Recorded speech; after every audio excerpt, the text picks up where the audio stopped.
નમસ્કાર, આપ જોઈ રહ્યા છો ગુજરાત ન્યૂઝ અને સમાચારોની સાથે હું છું હેતવી। વાત કરીએ અગત્યના સમાચારો પર તે પહેલા જોઈ લઈએ હેડલાઇન્સ। કોરોના કાળમાં ગંભીર બેદરકારી, નવસારીની સીબીએસઈ શાળામાં ધોરણ 12ના વિદ્યાર્થીઓને બોલાવવામાં આવ્યા।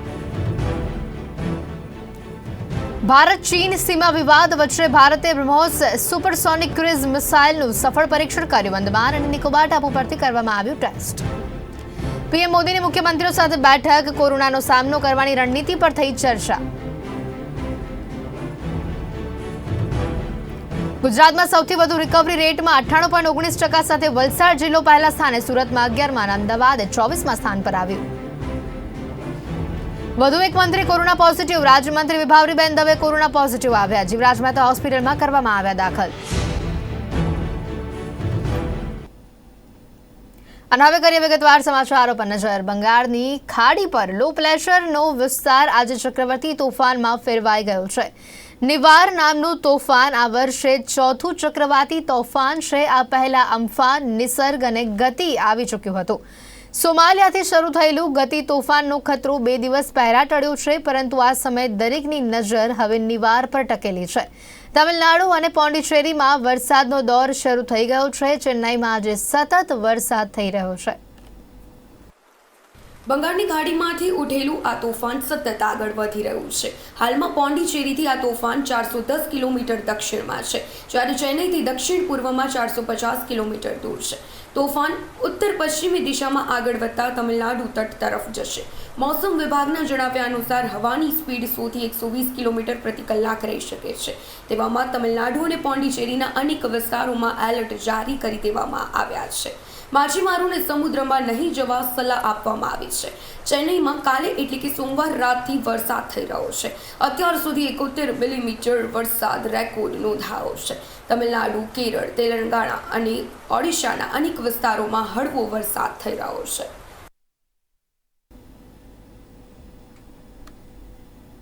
તો અમદાવાદમાં પ્રદૂષણનું પ્રમાણ દિવસે ને દિવસે વધતું જઈ રહ્યું છે, ત્યારે પોલીસ કમિશનર સંજય શ્રીવાસ્તવ દ્વારા એક મહત્વનો નિર્ણય લેવાયો છે, જેમાં શહેરમાં સવારે 8 વાગ્યાથી રાતના 9 વાગ્યા સુધી ટ્રેક્ટર, ટ્રક અને અન્ય ભારે વાહનની અવરજવર પર પ્રતિબંધ મૂકવામાં આવ્યો છે।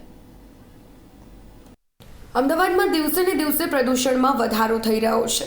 2 દિવસના લોકડાઉન બાદ ગતરોજથી પ્રદૂષણના સ્તરમાં વધારો જોવા મળ્યો છે, જેને લઈને પોલીસ કમિશનર સંજય શ્રીવાસ્તવ દ્વારા મહત્વનો નિર્ણય લેવામાં આવ્યો છે, જેમાં શહેરમાં સવારના 8 થી રાત્રિના 9 વાગ્યા સુધી ભારે વાહનો પર પ્રતિબંધ મૂકવામાં આવ્યો છે। શહેરમાં વધતી જતી પ્રદૂષણની સમસ્યાને લઈને અમદાવાદ પોલીસ કમિશનર દ્વારા મોટર વ્હીકલ એક્ટ અંતર્ગત એક જાહેરનામું બહાર પાડવામાં આવ્યું છે, જે મુજબ સવારના 8 થી રાત્રિના 9 વાગ્યા સુધી ટ્રેક્ટર, ટ્રક સહિત અન્ય ભારે વાહનો પર પ્રતિબંધ મૂકવામાં આવ્યો છે। માત્ર આરટીઓના કામ માટે સવારે 10 થી સાંજે 6 વાગ્યા સુધી છૂટછાટ આપવામાં આવશે। તે માટે પણ એક ચોક્કસ રૂટ તૈયાર કરવામાં આવ્યો છે। સુભાષ બ્રિજ આરટીઓ કચેરીના કામ માટે આવવા અને જવા માટે સરદાર પટેલ રિંગ રોડનો ઉપયોગ કરવાનો રહેશે, અને વસ્ત્રાલ આરટીઓ કચેરીના કામ માટે સરદાર પટેલ રિંગ રોડનો ઉપયોગ કરીને વસ્ત્રાલ 4 રસ્તા થઈ ફક્ત આરટીઓ કચેરીના કામ માટે આવી અને જઈ શકાશે। જ્યારે અન્ય જીવન જરૂરિયાતની ચીજ વસ્તુઓ જેમ કે દૂધ, શાકભાજી, ફ્રૂટ, પેટ્રોલ તેમજ ડીઝલ માટેના ભારે વાહનો સવારે 9 થી બપોરે 1 અને સાંજે 4 થી 9ના સમયગાળામાં આવવા અને જવા માટે જે રીતે છૂટછાટ આપવામાં આવી છે। રાજ્ય સરકાર દ્વારા 23 નવેમ્બરથી શાળાઓ શરૂ કરવાના નિર્ણયને પાછો ખેંચી લેવામાં આવ્યો છે। તેમ છતાં નવસારીના ગણદેવી તાલુકાના સ્વામિનારાયણ ઇંગ્લિશ મીડિયમ શાળામાં ધોરણ 12ના વર્ગો શરૂ કરવામાં આવ્યા હતા। એક તરફ કોરોનાના કેસમાં વધારો થઈ રહ્યો છે, તો બીજી તરફ શાળા શરૂ કરવામાં આવતા વિદ્યાર્થીઓ જીવના જોખમે શાળામાં આવ્યા હતા। પરંતુ આ સ્થિતિમાં જો વિદ્યાર્થીઓ કોરોનામાં સપડાઈ જાય તો તેનું જવાબદાર કોણ બનશે, તે અત્યારે યક્ષ પ્રશ્ન છે।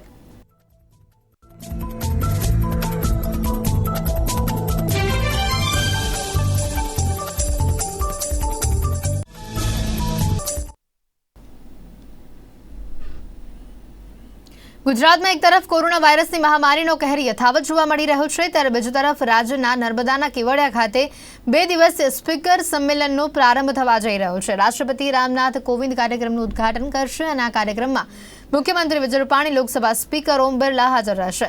કેવડિયા ખાતેના આ કાર્યક્રમમાં ગુજરાત વિધાનસભાના અધ્યક્ષ રાજેન્દ્ર ત્રિવેદી સહિત રાજ્યસભાના ઉપસભાપતિ અને લોકસભાના ઉપાધ્યક્ષ પણ ભાગ લેશે. તમામ વિધાનસભાના અધ્યક્ષ અને ઉપાધ્યક્ષો હાજર રહેશે.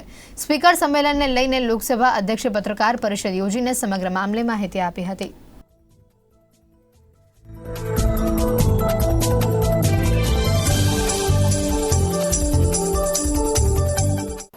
26 नवंबर को संपूर्ण देश के अंदर हम संविधान दिवस के रूप में मनाते हैं। इस बार का सम्मेलन विशेष रूप से हमारे लोकसभा और राज्यसभा के संरक्षक माननीय राष्ट्रपति जी के उद्घाटन सत्र के से शुरू होगा। 25 तारीख को माननीय राष्ट्रपति जी के मुख्य आतिथ्य में ये सम्मेलन शुरू होगा, जिसमें देश के उपराष्ट्रपति, राज्यसभा के सभापति माननीय वेंकैया नायडू जी, राजस्थान के गुजरात के राज्यपाल महोदय, माननीय मुख्यमंत्री महोदय, कांग्रेस दल के सदन में नेता अधीर रंजन जी, संसदीय कार्य मंत्री सहित देश के पीठासीन अधिकारी उसमें उपस्थित होंगे। ये सम्मेलन विशेष रूप से इसलिए भी महत्वपूर्ण है कि हमने इस समय विषय रखा है सशक्त लोकतंत्र के लिए विधायिका, कार्यपालिका और न्यायपालिका का समन्वय से किस तरीके से हम लोकतंत्र को मजबूत कर सकते हैं।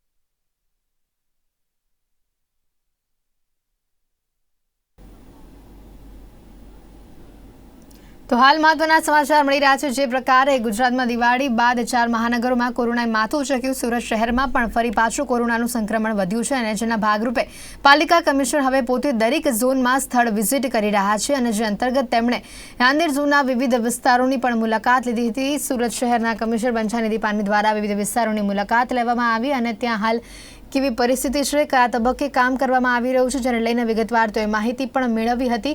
તો સાથે જ અત્યારે આમ જણાવી દે થોડીક જ ક્ષણોમાં અમે સુરતથી અમારા સંવાદદાતાને જોડવાનો પ્રયત્ન કરીશું અને ત્યાંનો કેવો માહોલ છે, કેવી પરિસ્થિતિ છે. જે પ્રકારે સુરત કમિશનર બંછાનિધિ પાની ત્યાંની મુલાકાત લીધી હતી અને આ મુલાકાતમાં કયા કયા તારણો આવે તેની સાથે વિગત જાણવાનો પણ પ્રયત્ન કરીશું. હાલ અમારી સાથે સુરતથી અમારા સંવાદદાતા કાદિર શેખ અહીંયા જોડાયા છે. કાદિરજી, જે પ્રકારે બંછાનિધિ પાની દ્વારા મુલાકાત લેવામાં આવી હતી, હાલ સુરતનો કોરોનાને લઈને કેવો માહોલ જોવા મળી રહ્યો છે? ચોક્કસપણે હેતવી વાત કરવામાં આવે તો સુરત શહેરમાં પણ કોરોના સંક્રમણના કેસો વધી રહ્યા છે. ગઈકાલે જે રીતે 270 કેસો નોંધાયા છે તે જોતા જે કેસો 100-150ની આસપાસ થયા હતા, દિવાળી પછી તેમાં ઉછાળો જોવા મળ્યો છે અને હાલ કેસો 250થી 300ની આસપાસ જે છે નોંધાઈ રહ્યા છે. જેના કારણે સુરત મહાનગરપાલિકા કમિશનરે ફરી જે શરૂઆતમાં કામગીરી થઈ હતી તે જ કામગીરીને દોહરાવવાનું શરૂ કર્યું છે. સુરત મહાનગરપાલિકાએ ખાસ કન્ટેનમેન્ટ ઝોન અને જે ઝોનમાં વધુ કેસો આવે છે તે ઝોન વિસ્તારોની મુલાકાત શરૂ કરી છે, જે અંતર્ગત આજે તેઓ સુરત મહાનગરપાલિકાના રાંદેર ઝોન વિસ્તારમાં ગયા હતા. રાંદેર ઝોન વિસ્તારમાં તેઓએ અડાજણ, પાલ આ સહિત અનેક વિસ્તારોની મુલાકાત લીધી હતી. ત્યાંના સોસાયટી, એપાર્ટમેન્ટ, બંગલાઓમાં પહોંચી તેઓ સોસાયટીના પ્રમુખોને મળ્યા હતા. સાથે જ એ વિસ્તારના રહીશોને પણ મળ્યા હતા અને તેમને સમજાવ્યા હતા કે આ સમય સાચવવાનો છે. આવનારા 15 દિવસ સુરત માટે અતિ મહત્વના છે, કારણ કે કોરોના સંક્રમણને ઘટાડવા માટે જો 15 દિવસ સુરતીઓ સાથ સહકાર આપશે તો ચોક્કસપણે સંક્રમણનું લેવલ ઘટશે અને પહેલાં જે રીતે સ્થિતિ નિયંત્રણમાં હતી તે સ્થિતિને નિયંત્રણમાં લાવવા તેઓ હાલ જનતા સાથ સહકાર આપે તેવી અપીલ કરી રહ્યા છે. આ સાથે જ સુરત મહાનગરપાલિકાના અધિકારીઓને પણ તેમણે આદેશો આપ્યા છે કે કન્ટેનમેન્ટ અને નોન કન્ટેનમેન્ટ ઝોનના જે વિસ્તારો પહેલાંથી સૂચિત કર્યા હતા તે વિસ્તારોમાં ડોર ટુ ડોર સર્વેની કામગીરી કરવામાં આવે. દરેક આરોગ્ય ખાતાના અધિકારીઓ અને કર્મચારીઓને આદેશો અપાયા છે કે તેઓ ટેસ્ટિંગનું પ્રમાણ વધારે. કોઈપણ વ્યક્તિને લક્ષણો દેખાય તો તેને ત્વરિત જે છે ટેસ્ટિંગ માટેનું આગ્રહ રાખવામાં આવી રહ્યું છે. પણ લોકો ક્યાંક ટેસ્ટિંગથી ભાગી રહ્યા છે, માસ્ક નથી પહેરતા. આ એવી બાબતો છે જેના કારણે પછી દંડકીય કાર્યવાહી થાય છે અને સુરત મહાનગરપાલિકા દ્વારા હાલ દંડકીય કાર્યવાહીનો પણ સહારો લેવામાં આવી રહ્યો છે. હેતવી, કહી શકાય કે જે પ્રકારે દિવાળી બાદથી વધતા જતા કેસો અત્યારે ગુજરાત માટે ઘણા જ ગંભીર સ્થિતિ સર્જી રહ્યા છે, જેને લઈને આજે વડાપ્રધાન શ્રી પોતે પણ તમામ રાજ્યના મુખ્યમંત્રીઓ સાથે વાતચીત કરી હતી. શું લાગી રહ્યું છે હવે જે પ્રકારે સુરત કમિશનર દ્વારા જે આજે વિવિધ સ્થળોની મુલાકાત લેવામાં આવી, સુરત માટે કોઈ કડક નિયમો આવી શકે છે કે કેમ? ચોક્કસપણે હેતવી, ગઈકાલે જ મેં પાલિકા કમિશનર સાથે રૂબરૂ મુલાકાત કરી હતી. તેમાં તેમણે જણાવ્યું હતું કે સુરત માટે 15 દિવસો મહત્વના છે. હાલ સુરત શહેરમાં જે રીતે કર્ફ્યુ ફરીથી લાદ્યું છે એટલે લોકોમાં એક ચિંતા વધી એ જોવાઈ રહી છે. જે રીતે આપણે કીધું કે વડાપ્રધાને અનેક રાજ્યોના મુખ્યમંત્રીઓ સાથે મુલાકાત કરી, એ બાદ લોકોમાં એ પણ ચિંતા છે કે ક્યાં ફરીથી તો લોકડાઉન નહીં આવે. એના કારણે પણ ક્યાંક ને ક્યાંક લોકો ફરીથી હવે ક્યાંક નિયંત્રણમાં આવી રહ્યા છે.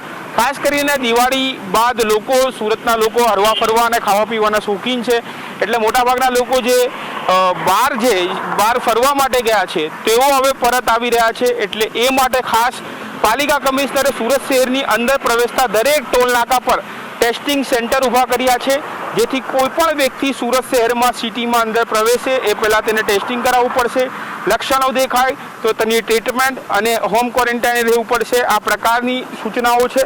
એટલે બહારથી કોઈ વ્યક્તિ સંક્રમણ લઈને સુરતમાં કેસોનો વધારો ન કરે અથવા સંક્રમણને વધુ ન ફેલાવે તે બાબતની એક સ્ટ્રેટેજી છે તે પાલિકા કમિશનરે તૈયાર કરી છે. અને સુરત શહેરમાં જે લોકો પોઝિટિવ છે અથવા જે લોકોના લક્ષણો પણ દેખાય છે તેઓને પણ તેઓએ ક્વોરન્ટાઇન અને જે રીતે હોસ્પિટલાઇઝ થાય તો હોસ્પિટલાઇઝ માટેની બી તમામ સુવિધાઓ ઊભી કરી છે. સુરતમાં 500 જેટલા બેડો છે તે અન્ય હોસ્પિટલોમાં પણ તૈયાર કરવામાં આવ્યા છે અને ખાસ કરીને હોસ્પિટલોમાં જે બેડની અછત શરૂઆતમાં જે માર્ચ એપ્રિલમાં વર્તાતી હતી તેને હવે સુધારા લાવવામાં આવ્યા છે અને જે રીતે પ્રાઇવેટ હોસ્પિટલો સાથે ટાઈપ છે તે જોતા હાલ તમામ જે તૈયારીઓ પૂર્ણ કરી લેવાઈ છે. જી હેતવી, સુરતમાં સુપર સ્પ્રેડરોની સંખ્યા ન વધે તેના માટે કેવા પ્રકારના નિયમો બનાવવામાં આવે છે, કેવા પ્રકારની આગળની રણનીતિ ઘડવામાં આવે છે? વાત કરી તો ચોક્કસપણે લોકોએ નિયમો પાળવા જોઈએ. ખાસ કરીને માસ્કનું વારંવાર કહેવામાં આવે, આપણા માધ્યમથી જાગૃતતા લાવવામાં આવે. અનેક એવા માધ્યમો છે જેનાથી માસ્ક પહેરવા માટેનું કહેવામાં આવતું હોય, છતાં લોકો ન માનતા હોય, ક્યાંક માસ્કને પોતાના ગળામાં ઉતારી લઈને ફરતા હોય. એટલે પાલિકા કમિશનરે કાલે જ કહ્યું છે કે માસ્કને ગળામાં રાખવાથી કોઈ મતલબ નથી, તેનો માસ્ક પહેરો કે નહીં પહેરો એ રીતનું થઈ ગયું. એટલે પાલિકા કમિશનરે ખાલી માસ્ક માટે ખાસ સૂચનાઓ આપી છે કે કોઈ પણ વ્યક્તિનું ગળામાં પણ માસ્ક દેખાય તો એને 1000 રૂપિયા દંડ ફટકારો, રૂબરૂ દંડ ફટકારો. સાથે જે વાહન ચાલકો ઘણીવાર એવું કરતા હોય છે કે 4 રસ્તા કે સિગ્નલ પર જ્યાં પોલીસ ઊભી હોય છે ત્યાં મોઢા પર માસ્ક ગળામાંથી ઉપર લઈ લેતા હોય છે અને પછી આગળ જઈને ફરીથી એ માસ્કને નીચે ઉતારી લેતા હોય છે. એટલે પાલિકા કમિશનરે હવે સીસીટીવીનો સહારો લીધો છે. સીસીટીવીની અંદર જે કોઈ પણ વ્યક્તિ દેખાશે માસ્ક વગર તો એના ઘરે મેમો એટલે કે ઘરે એના વાહન ચાલકના નંબરના આધારે મેમો એના ઘરે પહોંચશે અને તેને દંડ ફટકારવામાં આવશે. સાથે જ ભીડભાડવાળા વિસ્તારો છે, ખાસ કરીને સુરત શહેરના જે વિસ્તારોમાં બજારોમાં ભીડ લાગતી હતી ત્યાં દુકાનદારોને સૂચના આપી દેવામાં આવી છે કે તમારા દુકાનમાં આવતા ગ્રાહકો જો સોશિયલ ડિસ્ટન્સથી ઊભા ના દેખાશે અથવા ક્યાંક માસ્ક વગર દેખાશે તો તમને પણ દંડ કરવામાં આવશે. એટલે એ રીતની કાર્યવાહી દુકાનદારો પર પણ શરૂ કરી દેવામાં આવી છે, જેના કારણે દુકાનદારોમાં થોડો રોષ દેખાયો છે. પણ આ પ્રકારના નિયમો સુરત શહેરમાં હાલ પાલિકા કમિશનરે અમલીકરણમાં લાવવાનો પ્રયાસ શરૂ કરી રહ્યા છે. હેતવી. બિલકુલ કાદર, સમગ્ર માહિતી બદલ આપનો આભાર. તો અહીંયા ચોક્કસથી કહી શકાય જે પ્રકારે ગુજરાતમાં દિવાળી બાદ 4 મહાનગરોમાં કોરોનાએ માથું ચક્યું છે, વાત અહીંયા આપણે કરી સુરતની. સુરત શહેરમાં પણ ફરી પાછું કોરોનાનું સંક્રમણ વધ્યું છે અને જેના ભાગરૂપે પાલિકા કમિશનર હવે પોતે દરેક ઝોનમાં સ્થળ વિઝિટ કરી રહ્યા છે, જે અંતર્ગત તેમણે આજે રાંદેર ઝોનના વિવિધ વિસ્તારોની પણ મુલાકાત લીધી હતી.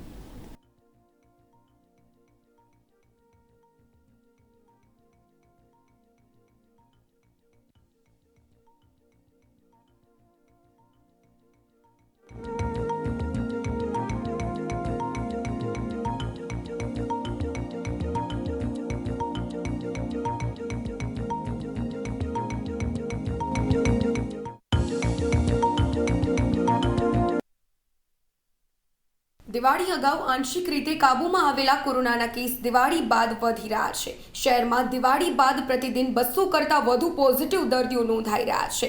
તેની સામે રિકવરી રેટમાં સતત ઘટાડો થઈ રહ્યો છે, જેને જોતા પાલિકા કમિશનર બંછાનિધિ પાની પોતે મેદાનમાં ઉતર્યા છે. તેઓ સુરતના વિવિધ વિસ્તારોની મુલાકાત લઈ રહ્યા છે, જેમાં તેઓએ આજે શહેરના રાંદેર ઝોન વિસ્તારની મુલાકાત લીધી હતી, તેમજ ડાજણપાળ વિસ્તારની સોસાયટી અને એપાર્ટમેન્ટ તથા બંગલાઓમાં જઈ સ્થાનિકોને સમજાવ્યા હતા. અધિકારીઓને પણ જરૂરી સૂચનો કર્યા હતા. તમામ containment area, micro containment area અને मीडिया में जो चलता है वो अलग चीज हो.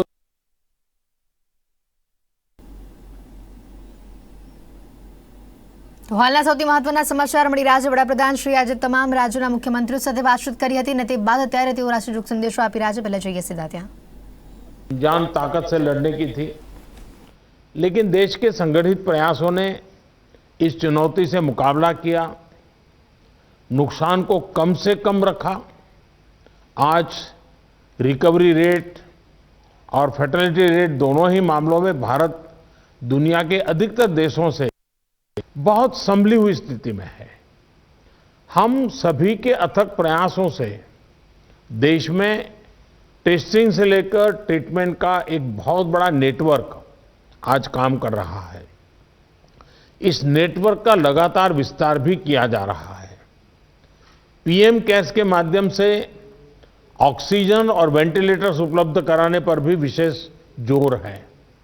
कोशिश ये है कि देश के मेडिकल कॉलेज और जिला अस्पतालों को ऑक्सीजन जनरेशन के मामले में सेल्फ सफिशिएंट बनाया जाए. इसलिए अभी 160 से ज़्यादा नए ऑक्सीजन प्लांट्स के निर्माण की प्रक्रिया ऑलरेडी शुरू की गई है. पीएम केयर फंड से देश के अलग अलग अस्पतालों को हजारों नए वेंटिलेटर्स मिलने भी सुनिश्चित हुए हैं. वेंटिलेटर्स के लिए पीएम केयर फंड से 2000 करोड़ रुपए ऑलरेडी स्वीकृत किए गए हैं. साथियों, कोरोना के मुकाबले के बीते 8-10 महीने के अनुभवों के बाद देश के पास पर्याप्त डेटा है. कोरोना के मैनेजमेंट को लेकर एक व्यापक अनुभव है. आगे की रणनीति बताते समय हमें बीते कुछ महीनों के दौरान देश के लोगों ने, हमारे समाज ने कैसे रिएक्ट किया है, कैसे रिस्पॉन्ड किया है, मुझे लगता है इसको भी हमें समझना होगा. देखिए, कोरोना के दौरान भारत के लोगों का व्यवहार भी एक तरह से अलग अलग चरणों में रहा है और अलग अलग जगह पे अलग अलग रहा है. जैसे हम मोटा मोटा देखें तो पहला चरण था, बड़ा डर था, खौफ था, किसी को ये समझ नहीं आ रहा था कि उसके साथ क्या हो जाएगा, और पूरी दुनिया का ये हाल था. हर कोई पैंडेमिक में था, पैंडेमिक के कारण पैनिक में था, और उसी हिसाब से हर कोई रिएक्ट कर रहा था. हमने देखा प्रारंभ में आत्महत्या तक की घटनाएं घटी थी. पता चला कोरोना हुआ तो आत्महत्या कर दी. इसके बाद धीरे धीरे धीरे दूसरा चरण आया. दूसरे चरण में लोगों के मन में भय के साथ साथ दूसरों के लिए संदेह भी जुड़ गया. उनको लगा कि भाई इसको कोरोना हो गया मतलब कुछ गंभीर मामला है, दूर भागो. एक प्रकार से घर में से भी नफरत का माहौल बन गया और बीमारी की वजह से समाज में कटने का डर लोगों को लगने लगा। इस कारण कोरोना के बाद कई लोग संक्रमण को छिपाने लगे। उनको लगा कि ये तो बताना नहीं चाहिए, कुछ समाज में मैं कट जाऊंगा। अब उसमें से भी हम धीरे धीरे समझे लोग बाहर आए, तीसरा चरण शुरू हुआ और तीसरे चरण में लोग काफी हद तक संभलने लगे। अब संक्रमण को स्वीकारने के लगे और अनाउंस भी करने लगे, भाई मुझे तकलीफ है, मैं आइसोलेट कर रहा हूं, मैं क्वारंटाइन कर रहा हूं, आप भी करिए। जो एक प्रकार से लोग भी अपने आप से लोगों को समझाने लगे। लेकिन आपने भी देखा होगा कि लोगों में अधिक गंभीरता भी आने लगी और हमने देखा कि लोग अलर्ट भी होने लगे। और इस तीसरे चरण के बाद हम चौथे चरण में पहुंचे। जब कोरोना से रिकवरी का रेट बढ़ा तो लोगों को लगता है कि ये वायरस नुकसान नहीं कर रहा है, ये कमजोर हो गया है। बहुत से लोग ये भी सोचने लगे हैं कि अगर बीमार हो भी गए तो ठीक हो जाएंगे।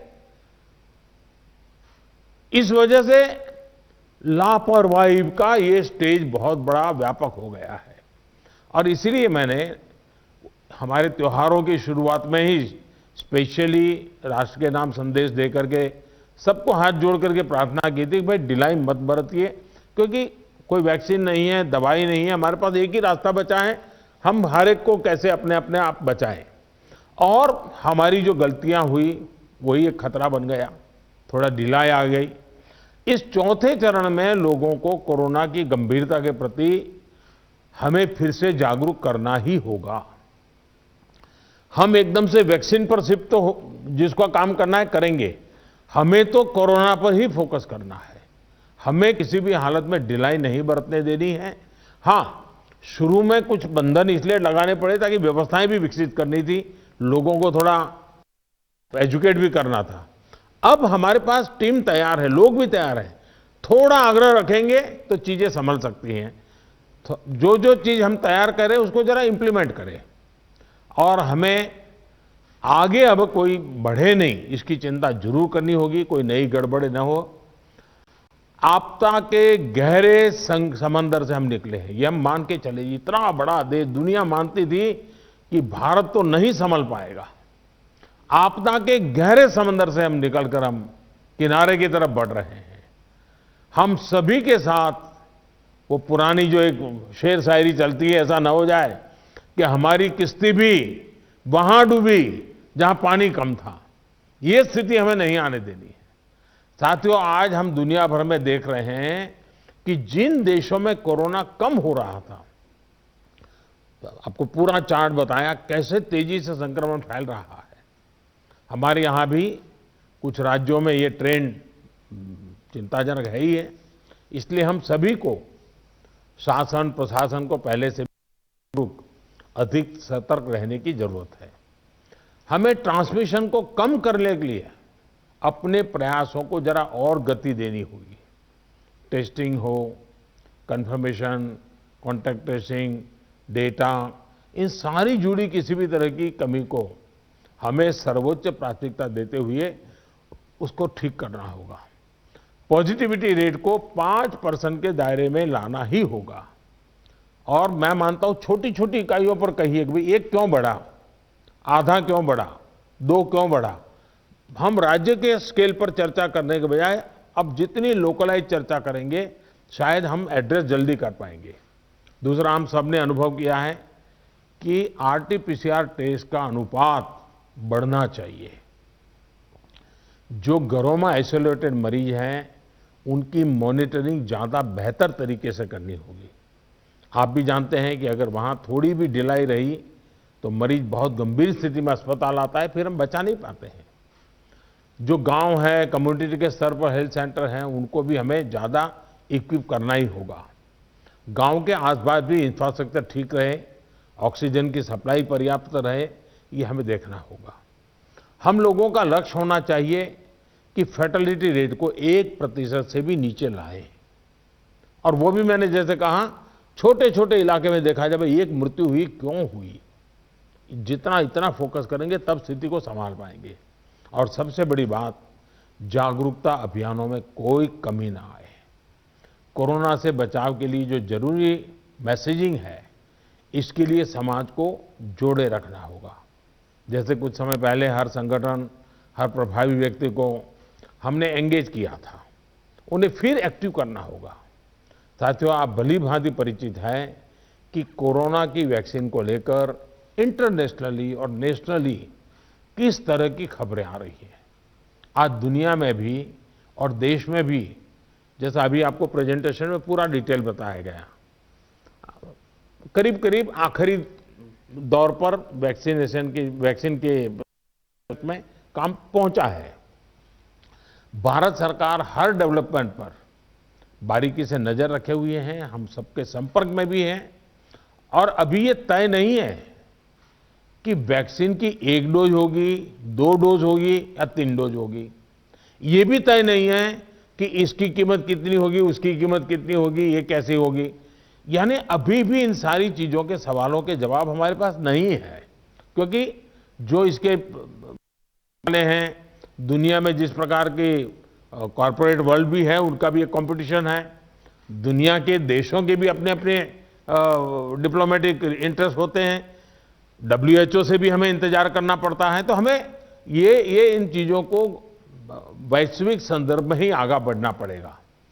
हम इंडियन डेवलपर्स और मैन्युफैक्चरर के साथ भी हमारी जो भी टीम काम कर रही है, पूरी तरह संपर्क में है।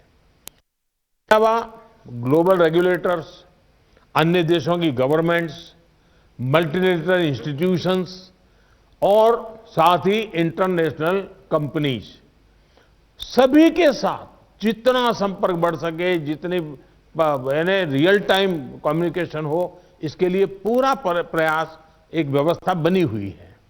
साथियों, कोरोना के खिलाफ अपनी लड़ाई में हमने शुरुआत से ही एक एक देशवासी का जीवन बचाने को प्राथमिकता दी है।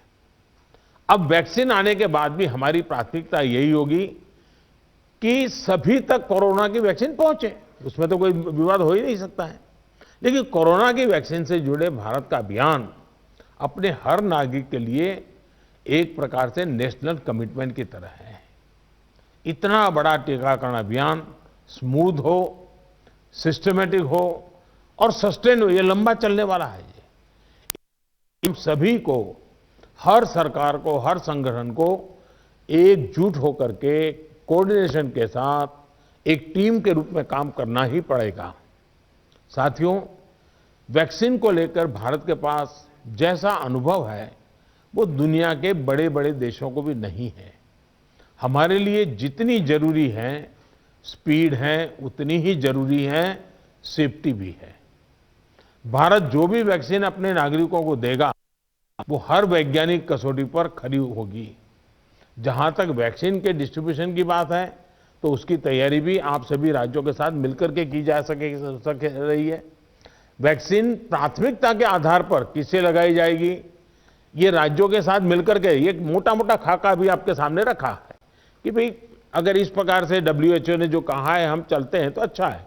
लेकिन फिर भी ये निर्णय तो हम सब मिलकर के ही करेंगे। उनके सुझाव का महत्व इसमें बहुत रहेगा, क्योंकि आखिरकार उनको अंदाज है कि उनके राज्य में कैसे होगा। हमें कितनी अतिरिक्त कोल्ड स्टोरेज की जरूरत रहेगी, मुझे लगता है कि राज्यों ने इस पर अभी बल देकर के व्यवस्थाएं खड़ी कर देना शुरू कर देना चाहिए। कहाँ कहाँ संभव हो गए, उसके पैरामीटर्स क्या हो गए, उस पर हमें यहाँ से सूचनाएं तो डिपार्टमेंट को चली गई है, लेकिन इसको अब इम्प्लीमेंट करने के हमने रेडी रखना पड़ेगा। और जरूरत पड़ी तो अतिरिक्त सप्लाई भी सुनिश्चित की जाएगी।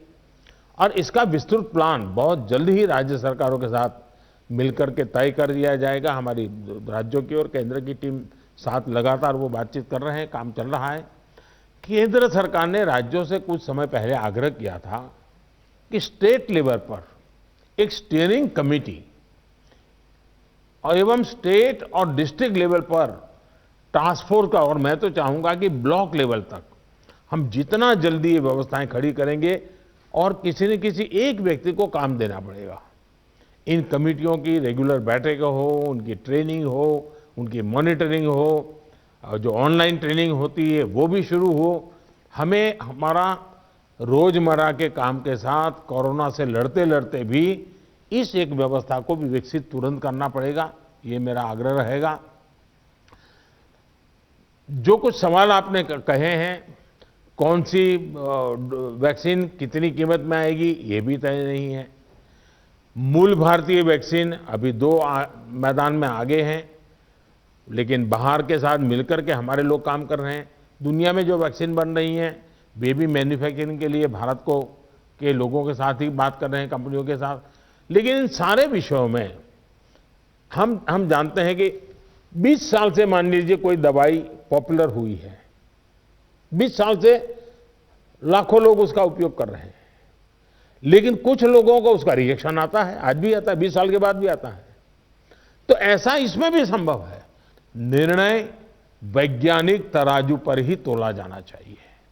निर्णय उसकी जो अथॉरिटीज हैं, उन अथॉरिटीज के सर्टिफाइड व्यवस्था से ही होनी चाहिए।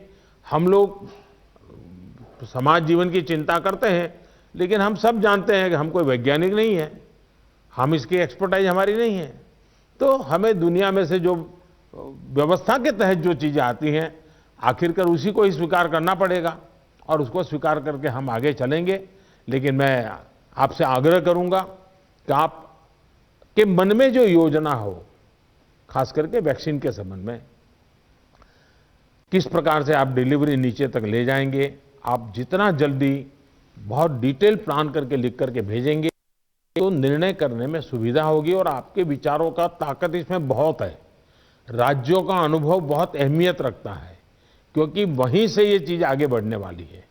और इसलिए मैं चाहूँगा कि आपका बहुत ही एक प्रकार से प्रोएक्टिव पार्टिसिपेशन इसमें बने, यही मेरी अपेक्षा है।